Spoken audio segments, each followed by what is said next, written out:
പ്രിയപ്പെട്ടവരെ, ഇത് ഒക്ടോബർ മാസം ജപമാല വണക്കത്തിൻ്റെ പുണ്യമാസം. ജപമാല ക്രിസ്തുവിൻ്റെ രക്ഷാകര ചരിത്രത്തിൻ്റെ ഒരു സംക്ഷിപ്ത രൂപമാണ്. യേശുവിൻ്റെ സുവിശേഷങ്ങളുടെ രത്നച്ചുരുക്കവുമാണ്. ഇതിൻ്റെ തുടക്കം ഒരുപക്ഷെ ആദിമസഭയിൽ പരിശുദ്ധ കന്യാമറിയവും അപ്പസ്തോലന്മാരും മറ്റു വിശ്വാസികളും ചേർന്ന് സഹീയോൻ മാളികമുറിയിൽ നടത്തിയ ആ ഒരു പ്രാർത്ഥനയിൽ നിന്നായിരിക്കാം.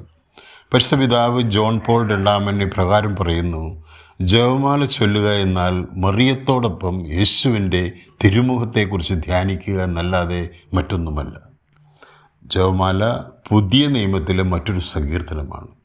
രക്ഷകനായ യേശുവിൻ്റെ ജനന മരണ ഉത്ഥാന രഹസ്യങ്ങൾ ക്രമമായി ധ്യാനിക്കുന്ന ഒരു സവിശേഷ പ്രാർത്ഥനയാണിത്. പ്രിയപ്പെട്ടവരെ, ഒക്ടോബർ മാസം ജപമാല വണക്കത്തിനായി തിരുസഭ പ്രത്യേകം തിരഞ്ഞെടുത്ത ഒരു അഭിഷേക മാസമാണ്.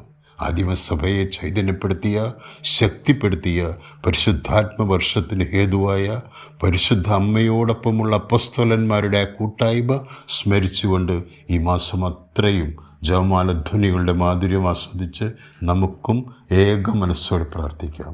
ഉന്നതങ്ങളിൽ നിന്ന് പരിശുദ്ധാത്മവർഷം സ്വീകരിക്കുകയും ചെയ്യാം. ആമേൻ.